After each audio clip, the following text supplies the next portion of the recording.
Okay, so we are recording. So yay, so excited. So for everyone that's going to be watching this, welcome to Heart Center Conversations. I'm your host, Jennifer Martin. And today with me, I have the lovely Wren Quinn. So I'm so excited to start having conversation with her. But before we start, I have already lit some Palo Santo, but I want to kind of light some more and just just smudge our little talking space. And then I did draw a card, and I'm not sure if it's the card for today or just overall for, this new year and this heart-centered conversations and what it's going to look like and where it's going. But yeah, just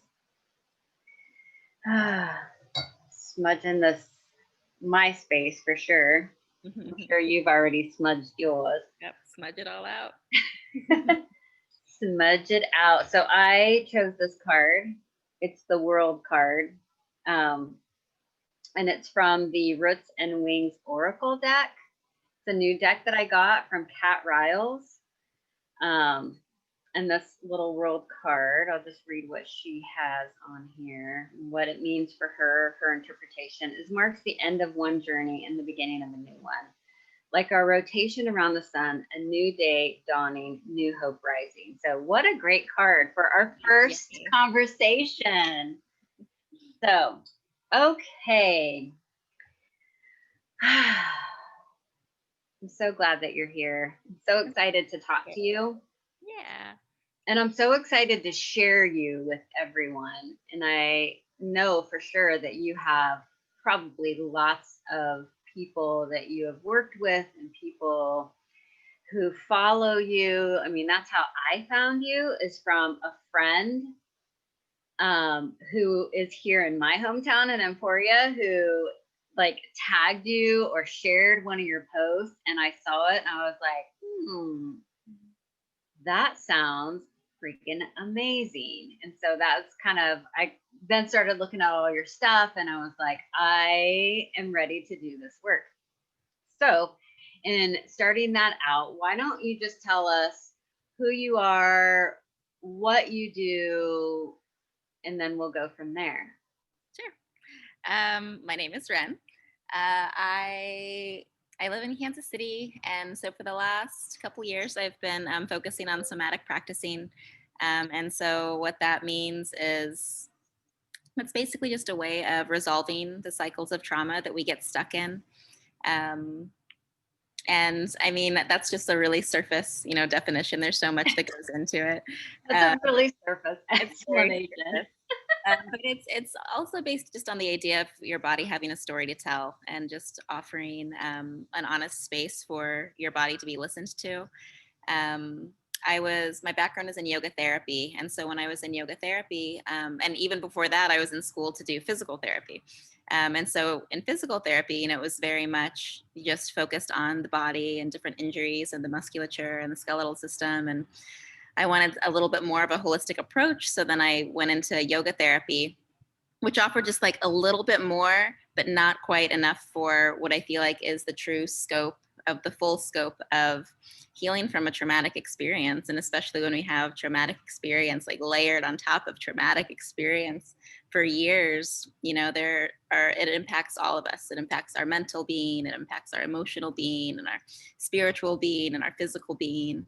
And so I really just wanted to design something that I needed when I was going through my own journey and when I was recovering from my own cycles of trauma and and even trauma is a really broad word. But so many things anything that takes you out of your normal regulation can be considered trauma. It doesn't have to be an event.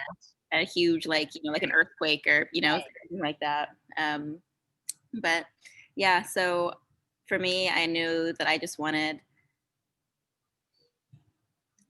wanted people who felt like I had, who felt hopeless and who felt lost and who felt like they were just never going to get out of that spinning spiral. I wanted them to know that they don't have to feel that way forever. And so these are just tools that I've picked up over the last, 8 years or so. And this is the culmination of them. But So yeah. tell us about your, do you have like a name of your business? Like, what does it look like when you start working with someone? Yeah. So my business is just my name. It's just a Wren Quinn. The Wren, best thing, right? no. But yeah, so I offer a few different things. I'm a Reiki practitioner. Like I said, I have a background in yoga therapy, and my my main, I don't know, my main wheelhouse, I guess, is my trauma alchemy intensives. And so that's what lovely Jennifer did. Yeah. And that's a 9-week program. And so what this does is it allows kind of a safe cocoon to come through that gestation period during. I used to offer where people would just come in and off when they wanted to, and the problem was we kept having to go back to the beginning. And so this is just a container to kind of keep us in that level field of just continuing to move forward even when it's tricky. Um, and so it's based off of just acknowledgement of what you've experienced, acknowledgement of how your body is carrying these stories, and then moving forward it's releasing and then actually integrating.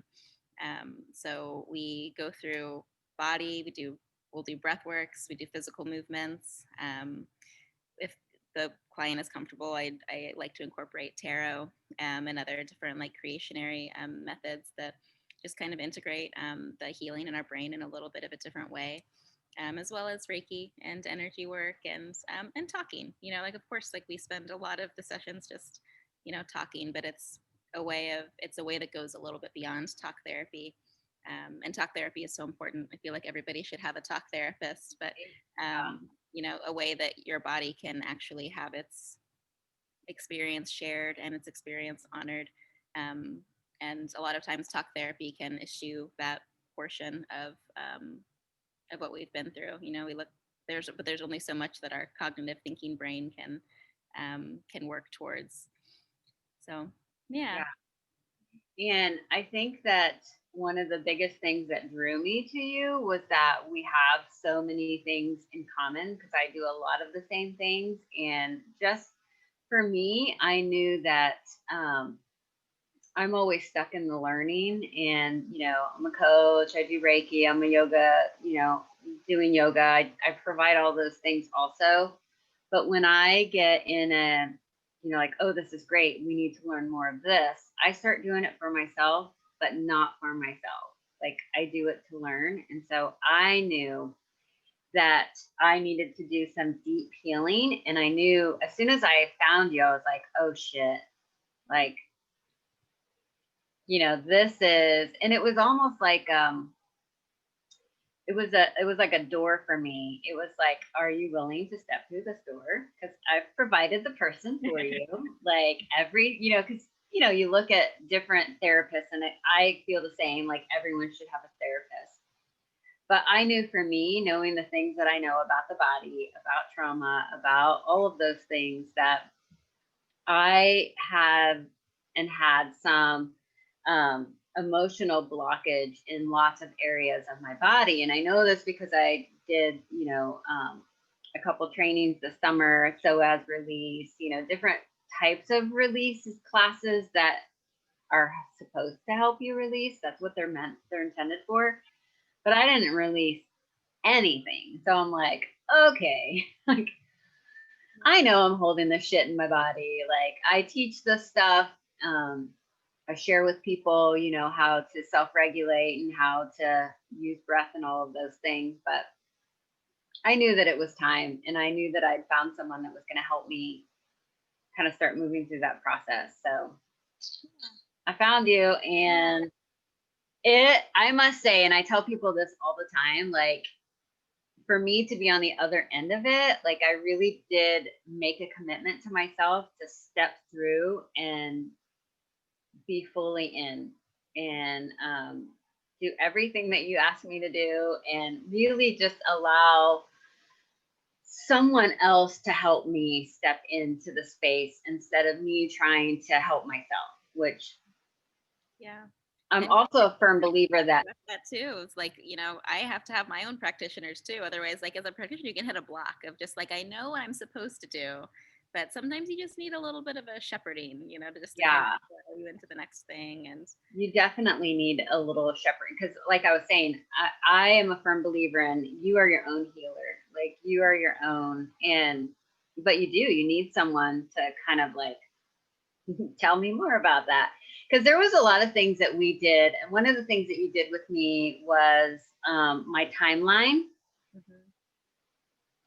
And I've done that timeline before on my own by myself.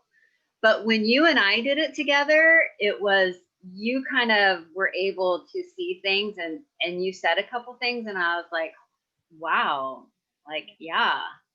And so it was again kind of having someone else walk along with you and see those things. So I And the really reflection appreciate is so that. helpful. And because we tell ourselves the same stories all the time in our heads.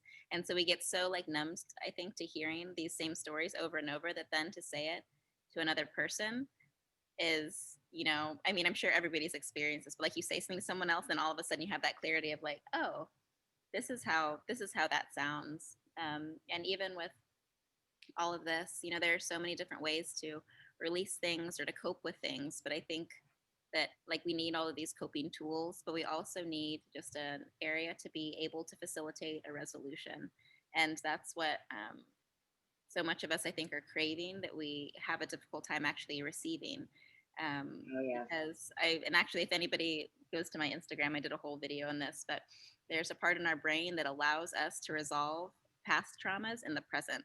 And so that when we did the alchemical breath, that's what that does. Oh my And God. so when you can resolve that, even with, I mean, visualization is a light word for it, but when you can resolve it, and actually have seen yourself like overcoming that trauma or like physically like moving through it, it's a really powerful thing because then it's not something that you're just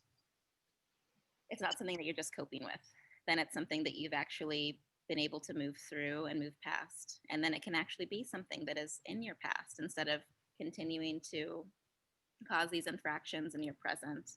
And that's that main thing that I just love to help people facilitate through is resolution, because trauma starts this weird cycle with us and it just keeps taking us back to the beginning and the beginning and the beginning. And it's just our body and our brain's way of wanting to actually push us through so that we can get to the other side and move full circle around. But yeah, it's wild, man. Like a lot of this stuff it sounds simple when we're talking about it, but these It's are all journeys. yeah. So when for you, like what was the defining point in your life that you were like, this is what I need to do? Yeah. Well, I always think it's funny because everything that I do now, I just sort of like, I felt like I was stumbling upon, like it was just like an accident. And of course, then looking back, it's like, this was how things were supposed to be the whole time. But I got my yoga teacher training when I was, let's see, I want to say like 7 years ago. I'd have to think about that a little bit more in my head. A while ago, I got my yoga teacher training. And at that time, I was in an abusive marriage. And I wasn't admitting that it was an abusive marriage, but I had some sort of cognizance that knew that it was.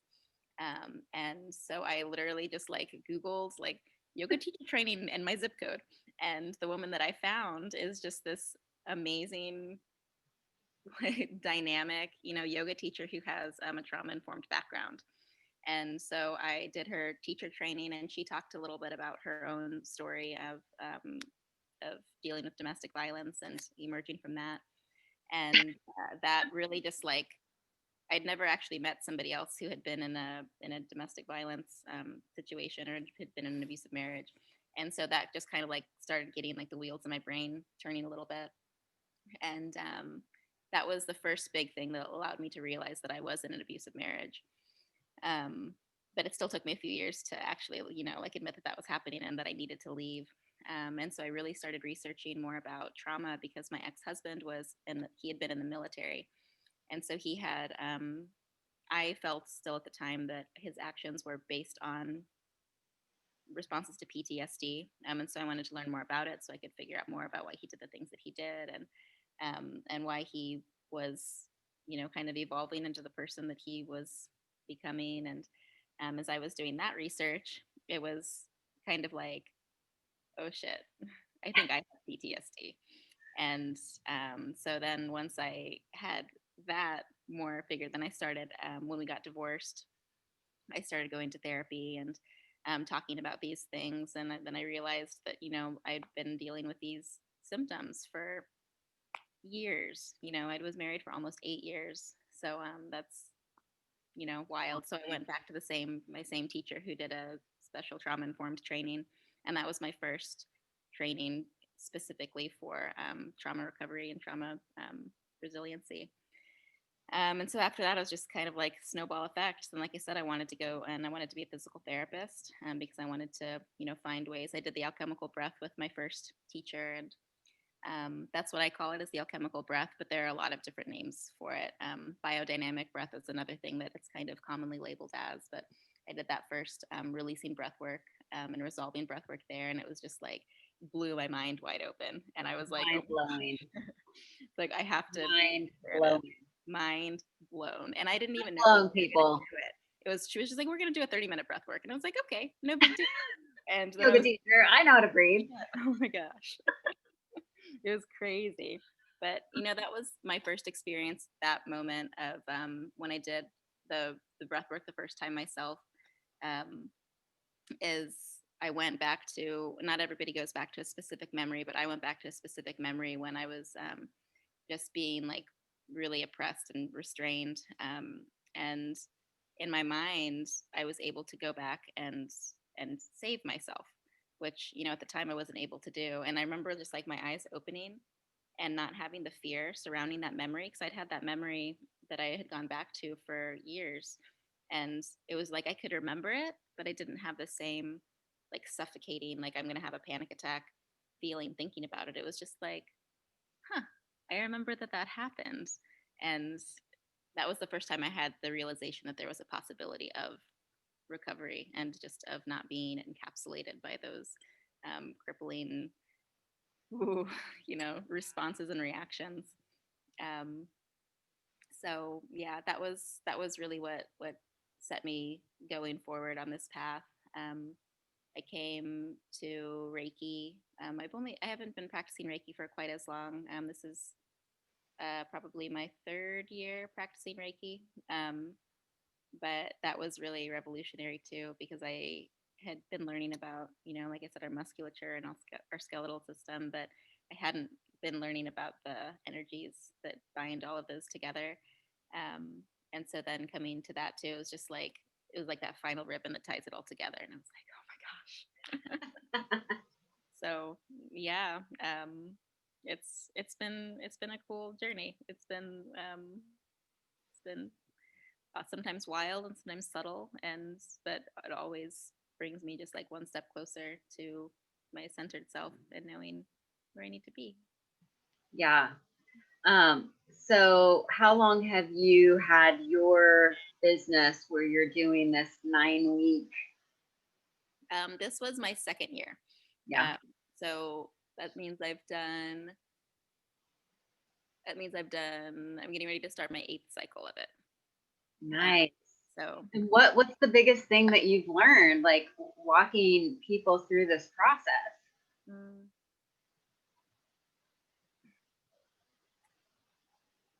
The biggest thing, one of the biggest things that always comes up is that everybody's going through something, and it makes it so much easier to have compassion for society and for communities as a whole, knowing that each individual person has their thing that they're really working on resolving through. And you know when I have clients coming in, I don't have any clients who've never felt stifled, or who've never felt oppressed, or who've never felt unheard. And so knowing that that's such a common thread that's rippling through us is really, it's really powerful, just in being able to relate to other people. It makes it harder, like when you're at the grocery store. was at the grocery store a few weeks ago, and they have these like arrows on the floor so that you go down this aisle and the next aisle. And I was going the wrong way, and one woman just started like walking like really directly towards me and was like, "You're going the wrong way." But even in that moment, it was just like, she's gone through something, like it makes it harder to take all of those things personally, because we just, you know, we know rationally that other people are going through their own things. But, on my end, to have that constant reminder of just people telling their stories is really humbling in a lot of ways. And another thing that I think about too is, um, we all have so much shame that we carry from different things, and that is such a big barrier in actually moving forward. And a lot of times, I've been really grateful and really humbled a lot of times, because a lot of the things that people will tell me, I'm the first person that they've ever told, and it's something that they've been carrying for years. And there's never been anything that I've heard where I'm like, oh wow, that makes you an awful, awful person. But we'll carry that shame inside ourselves, and we let ourselves make us think that that thing makes us a bad person. And it's just, it's just one of those things. We all have that kind of a shame, and it's, so rarely deserved. It's, so that's another thing too that I've learned more, is just how binding shame can be. And then on a more positive note, that also that like everybody can move through these things. It's not just, you don't have to be a special person to resolve your trauma, and you don't have to be, you don't have to be a guru, you don't have to be a sage, Right. you don't have to have any certain amount of wisdom. You just have to have the ability to be willing to look into yourself. And I mean, like, that's my favorite part of the whole thing, is just that like anybody can do this. It's anybody. Do you find that most people that are coming to you are at that point where they're willing? I think yes. But it's, I mean, even like willingness is kind of an interesting thing, because I think when people come to me, they're ready to be done with it, for sure. I don't know that always means that they're willing right in that moment to look inside their their darkest shadows, but for sure they're ready to be done. And that's a huge step that has to be taken. And that's why I designed the 9-week program too, is so that not only do I have the commitment that you're going to continue working through, but you're making that commitment for yourself, that you're going to make this journey and you're going to continue going forward with it. Because it's easy to go to one session and be like, that was hard, I don't ever want to do it again. Yeah.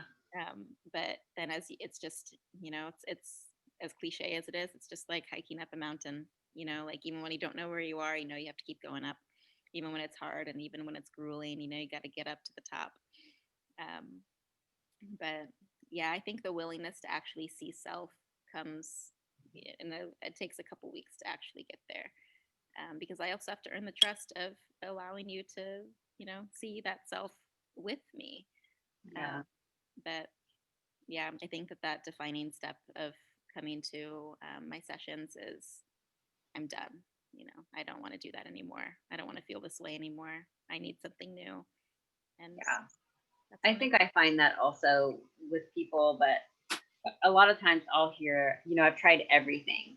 Mm-hmm. I've been to the doctor, I've done this, I've done that, and I'm still dealing with this. So can you help me? Can you do a Reiki session on me? And it's like, well, yes, but I mean, there's still some work that needs to, so I find also that doing the work is just humbling, and also creating that space is just an amazing, amazing thing. So you've just moved into a new space, and how do you like your new space? I love it. I can spin my Beautiful. a little bit. But yeah, so I was in the livestock exchange building for a long time, and I really, really love it. My studio was just really small. So it was, I mean, like my 5 by 7 foot rug was like almost too big for it. It was really little. And so it was nice, like, what if I was just doing a Reiki session, or if I knew going into it what I was going to be doing. But my sessions can be so, like, we don't really know what we're going to do until you get here. So then Yeah. and then just like hop off and do movement, like it can be, kind of whatever is coming up. So right now I'm at Inner Space Yoga, and that is off of like Troost and 27th. And it's a really beautiful community. Even if you don't come see me, anybody should come and visit. We have not just in this collective, I'm in a collective with a few other Reiki practitioners, but also the yoga teachers here are phenomenal. And they're even like, there's like a clothes designer here who's just magical. There's a hair salon, a one woman hair salon down there. So it's really, I didn't know that. And she just moved in not that long ago, but the Virgil's plant store is here. Peaches Vintage Collective. So we've got a lot of cool wheels that are spinning here. But yeah, we have I don't know when we're gonna do it next. I mean, I guess COVID times changes all that stuff anyway, but usually we have kind of like open studio times when people can come in and peruse all the stuff. But yeah. I have not been there when everything else I don't ever see anybody. But I do like the space that you created. So what do you do to prepare? Like let's just say someone wants to schedule a session with you. What does that look like? What does it look like to start working with someone? Well, it's different depending on what session they want to do. A lot of times, people just come for Reiki. They'll come for, Reiki like every couple of months or so. And so that, doesn't need a lot of preparation. You can kind of book it with me and you get here and we kind of talk about what you're going through and anything that you're wanting to begin shifting. But that's such an intuitive experience, so not as much with that. Anytime I do an alchemical breath session with someone, and that's kind of, and in my program, that's kind of like the pinnacle of the whole program. Yes, it is. And I'll talk about that just real quickly, but it essentially puts you, it allows you to engage your fight or flight response. And so then it allows you to be shepherded from that freeze station and lets you use your instincts, your physical motions to move past it and so to break out of that freeze state. And so it harnesses your own power and it allows you to really, move strongly through it. But yeah, let's talk about this a little bit more. So can someone just come in and get a breathwork session with you? Yeah. If they've never done, okay. Yeah. And usually what I'll do with that one, I give more information going out. I make sure that I talk about that it's not a soothing breathwork. Not at all. That's the first thing that people think is like, oh yeah, breathwork to release my trauma. Easy, but it's so very different from that. So I just make sure that that's usually with that. I like to do a consultation where I just talk about these things, either have a Zoom meeting or just a phone call real quick, just to make sure that they are understanding what the process looks like. And then, they come in and we usually talk a little bit more in the beginning because it's just such a vulnerable time. And that's another one of those times when people come in a lot of times not really expecting or not really knowing what to expect, I guess. But still that same conviction of just like, I am done with that thing that's holding me back. Yeah. But yeah, I just started a few months ago opening that up so that people could just come in without having seen me previously, and so far it's been really great. It's kind of like when somebody isn't able to have like the finances for the 9-week program or even just the time to go into it, it's a really, I mean, you know what it's like. It's a really like resetting thing that can happen, and the breath work is 30 minutes long, so the whole session when they come in is an hour and a half, but the actual breath work is only 30 minutes. So it's a really good way I've been doing them more at the end of the year and now that we're at the beginning of the year, because it's just like reset, baby. Reset. I will say that I had known about breath work and I had tried to do it on my own and couldn't do it. And so I knew that was part of your process. And when we got to that point, I was so excited. Like, I'm like, oh, I'm so excited to do this. And I was so nervous because, when you're a yoga teacher and a lot of, especially dealing with trauma and helping people self-regulate, this is not the breath that we utilize. It's not the breath that we teach people. It's not, like you said, it's not a calming, it's not a at all. And so, that's the kind of breath that I teach. But I have been told by other energy workers that I do not take deep breath. And I know for myself, especially when I am dealing with something that is emotionally hard, I close up and my heart center will start to go in. And when I'm struggling, I can't breathe. And so I knew that I didn't know how powerful it was going to be, but I was so ready for it. And it was probably the most profound experience I have ever had. And when you said a vulnerable space, like it really is vulnerable.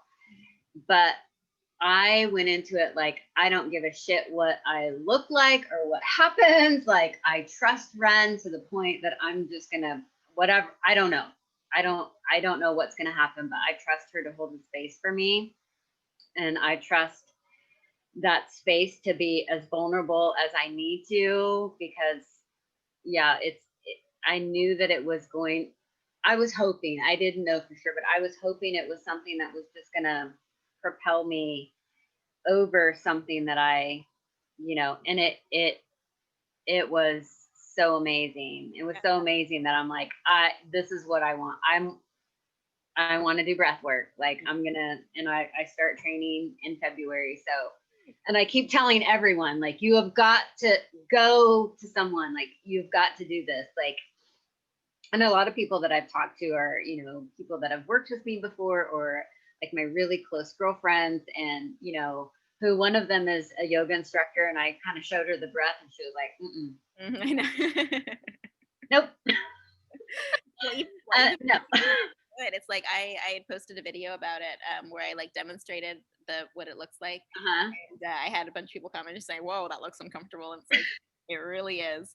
But it's Really. it's one of those things too that like when we talk about the other breath patterns of like ujjayi breath and different pranayamas are made to cope with things, and they're made to like to bring us down when we're too high up, and this one just escalates. But it's a really, really powerful way, I think, especially to process those emotions like rage and anger and like hurts and like those like really deep things that are just kind of like buried really deep down below. It is just going to bring up all that stuff to the surface so that we can actually look at it, actually deal with it, actually have a conversation with it, and then allow it to go the way that it needs to go. But yeah, it was a life-changing thing for me, and I still regularly do it. And I say this all the time, but every time when I'm getting ready to do the breath work myself, there's a part of my brain that wants to talk me out of it. And it's just like, are you sure you need to do this? Are you sure you can't do something else that's more like, can you do a meditation or, something like that? No. It's like, nope, I need it and I know it. So yeah. I think the biggest thing that I love about it, that I find the most beneficial for me, knowing that I hold on, that I'm a controller. And in that sense, I hold on to emotion, I hold on to it, and I control when it comes out, if it comes out at all. And I think I've been doing this is my pattern for so many years with all the stuff that's happened. When I do breath work, I'm out of the driver's seat. Like I can't, the sensations move and I just don't have control, but I am. It's like such a weird, like I am, but I'm not, like my brain. I guess it's that whole brain thing. It allows you to control releasing the control. And like, that's a really pivotal point of it. Because, and that's something that going into it with my clients, I always reassure is that like you are choosing to move beyond this. Like you're choosing to do this thing, knowing that it's going to be difficult, knowing that it's going to be strenuous. You're choosing to like kind of like relinquish, not even the control, but just that tight hold. You're just allowing your hands to release. But yeah, it's interesting allowing the hands to release, even though they are like maybe they clench up. Yeah. But you are, freeze station. And so that's the first like 10 minutes of the breath work is you're in like a freeze station. And nobody likes, actually, I did have one client who said that she preferred that first part of it because she's so rarely been in a time where she isn't holding on such tight control. I thought that was really cool. Wow. But typically, nobody likes that first part of it because you are frozen. You're like reliving that frozen, helpless, you know, out of control of your body type of a thing. And it's just really uncomfortable. But then when you think about it, 10 minutes is not that long. So just even being able to have like that cognizance that Yeah. this isn't going to last forever. Yeah. This is something I'm choosing to do because I know that there's something better waiting for me on the other side is, yeah, powerful. Yeah. Powerful people. I Powerful. love it. Okay. I love it. So then somebody comes to you and they want to work with you. Again, what is that? What's Yeah. that look like? So for my trauma alchemy cycles, that one I always do a consult for, and it's a free consultation. And I'm getting ready to start my next one at the end of January. Awesome. But so for this next few weeks, I'll be doing those consultations. And it can be a phone call. Sometimes people like to have a Zoom meetings, but it's just a 30-minute consultation so that the client can tell me like what they're looking for, and so that I can also give them, you know, because writing all this stuff out is difficult to do in a way where you see the subtleties that go into it and the impact that those subtleties can have. But it's really just a way of us both making sure that we're a good fit for me to be the facilitator for what the client is really working through. Um, and even that conversation can allow some, you know, I think that usually we have an idea um, of like what it is that we're working through. And like for myself, I've been working with, I feel like for my whole life, I've been working with abandonment issues. And I have like, you know, when I went into the breathwork the first time, like had this idea of just like, oh, well, this is what I'm going to be thinking about. It's like this one thing, and it's this memory that's associated with it. Blah blah blah blah blah. Like I already know that. But typically, what happens is you don't even really realize how deep the issue goes. You know, so when we think of like the one thing that spawned it or the one thing that set it off, um, you know, we usually realize fairly quickly that it's deeper than that, and the conversations can help that too. The consultations. Um, you know, just so you can actually have an idea of what you're working through and what you're working with. And it gives me an ability to kind of gauge how much, you know, I've had clients who, you know, like you have been practitioners themselves for many, many moons, and that I have people who've never done a meditation before. So it gives us both just an ability to gauge whether or not it's going to be something that is going to be conducive. And then after that we start scheduling sessions and start just moving forward. And a lot of it is really gentle. You know, there are some things like the alchemical breath that are, you know, very much you know, those like heroic, you know, type of things, like heroic healers, but a lot of things are softer. And so it's, you know, allowing yourself to have space with somebody who reminds you that it's okay to be gentle and it's okay to be soft, and it's also okay to do the hard work when the work gets hard. Yeah. So yeah, kind of what it looks like. With my trauma alchemy sessions, usually we do the consultation, and then you don't have your first appointment for at least, you know, another 3 weeks or so. So it gives kind of a little bit of time to mentally prepare and emotionally prepare. Yeah. Yeah, but anyone can reach out to me on Instagram, or I have my website as well that people can. Yes. You know, We'll link all of those things and everything that this is posted so that people can find you. So it'll be a great time for this to go out so that people can kind of get a better idea when they're ready to do some deep healing work. yeah. Is what I And found everything I that, do is, oh, go ahead. which is what I found that it really was such a great experience for me being on the other side and being so led to find you in that sense that I desired to have a certain certain elements in my healing that I knew were important. And again, everything that you provide, the tarot work and the Reiki and the movement and the breath, like all of that was the somatic and the trauma and everything that I want to provide for people, but want it for myself, to usher me into a commitment that I made, because I really was like, all right, I have to step on the other side of this. Yeah, Yeah. absolutely. Yeah, and everybody's sessions look different too. And that's, I've had a few people at least, mention that they don't feel comfortable with tarot, which is always fine. It's everybody gets to kind of, lead their own sessions. And sometimes we'll do movement, sometimes we won't move at all, and so it's just like everything is going to be different depending on, even every person is an individual, but also each day for us is individual, so sometimes you don't want to do a yoga practice, sometimes Yeah. your body it doesn't need that right now, sometimes it needs rest, or sometimes it does need for those fires to be stoked. So yeah, just I think another thing that I really like about it too is it starts typically when we've gone through these traumatic incidents, and when we've been in like a chronological like fawn or freeze state, or a consistent fawn or freeze state, we lose the ability to say like no, or to actually listen to what our body wants to do. One of my favorite stages was when people get to is when they just start telling me like no. I'm like, hey, do you want a blanket? No. It's like, yes, perfect, because then that's something you can carry into your life, and you can just, it makes it a more immediate, like, my body says no, so the answer's no. And then that's something that you can take into your relationships. It's something you can take into your work. It's something that is really fortifying. But yeah, just a side note, I love when people tell me no. Yeah. So do you feel like this is your heart-centered work? Yeah. Yeah, I really love it.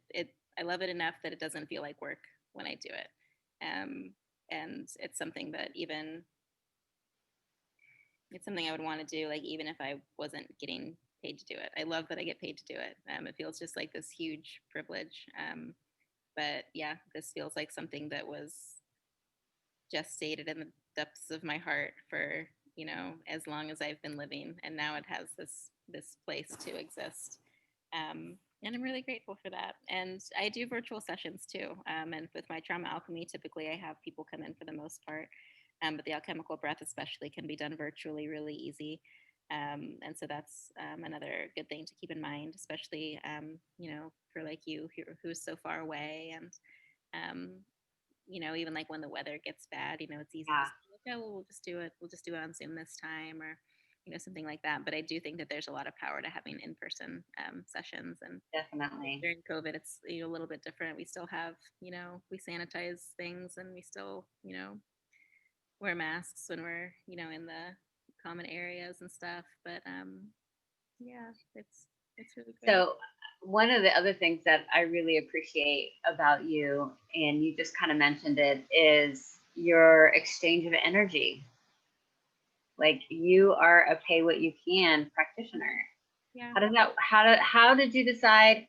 Why did you decide to do that? And yeah, Yeah. tell me more about that.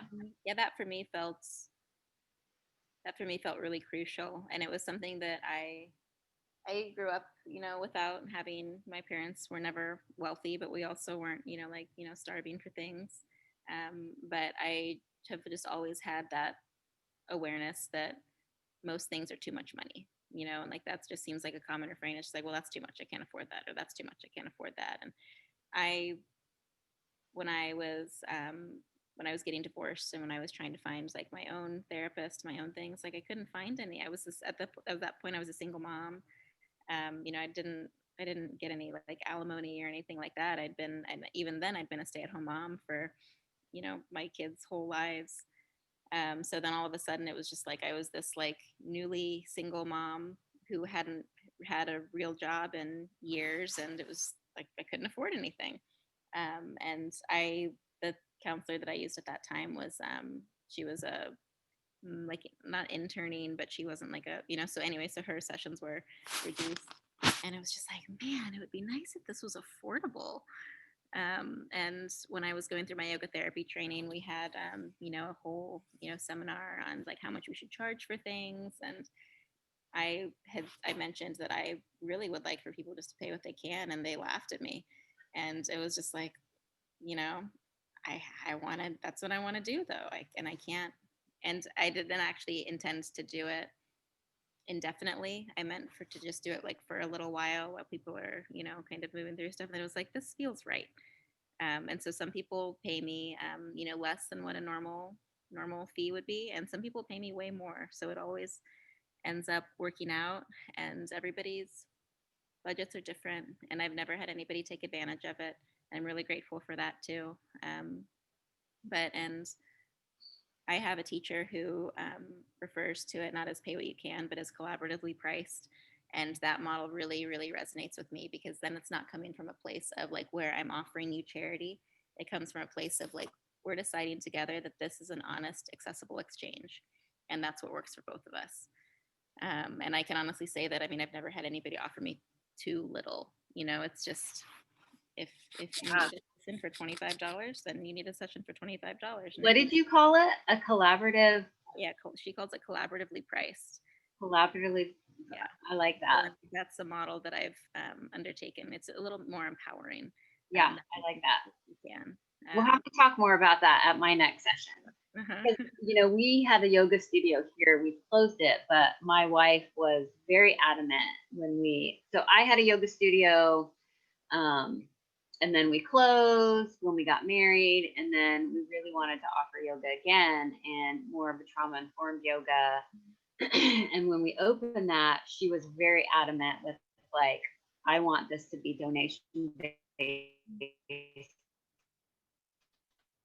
only. And I must admit that I live in lack, and I have lived in lack for most of my life. And so when she said that, I was like, are you fucking crazy? Like, how do we make anything? And I find that that's something that, with my own practice of Reiki and coaching and different things like that it still is something that I'm like, but yeah, it's also something that has been coming up for me. And so to watch you do that is really inspiring for me. Like, well, I live in a tiny little town. I don't pay rent on my space. Like, I'm not in the situation that you're in where you have other things that you have to pay for. I don't even have that. So it shouldn't even scare me as much as it does. So I really appreciate that. Yeah. So it feels really good to me. And before, we've only been in this space for, I think this is our like third month. I think we just completed it. We haven't been in this space for very long. And when it's not COVID times, I would even love to have, options for, someone to come and be able to bring their kids and have somebody watch their kids, for no additional charge. It's just, those things are such challenges. And so much of like healing has become sort of like classist. And it's almost like you have to make a certain amount of income to deserve to have healing, it just, right. And also like all saying that, like I don't think that anybody should be shamed for charging what they charge. Like everybody has the freedom to set their own limits in those things. And but for me, I'm lucky, and right now that this is working. It feels good, and it feels to me like when someone is offered the option of generosity, they usually take it, and that's a really beautiful thing to witness too. Because like I said, a lot of times people pay me way more than I would ever ask for. And it's just, it's astounding in its humility. And yeah, I love witnessing it. Yeah. That's awesome. Mm-hmm. I love that too. So question, see, we're coming to about an hour, and I want to respect your time. I do have some questions. These are like questions I think I'm going to ask everyone. What is your go-to self-care ritual? Go-to self-care ritual. That's a good question. I think that for me,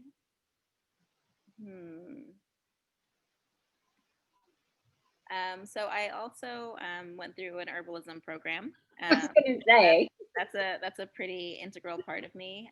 yeah, Just just incorporating herbal support throughout my life. And so that's just like I have a really basic tea almost every morning. And I've been actually, that was something that I wrote down in my New Year's planner, where I want that to be the first thing that I go to, is just to, indulge in a smoke blend, or like have a cup of tea, or like just like yeah. seek support from a natural source. That's probably, yeah, that's my go to self-care. And even things like,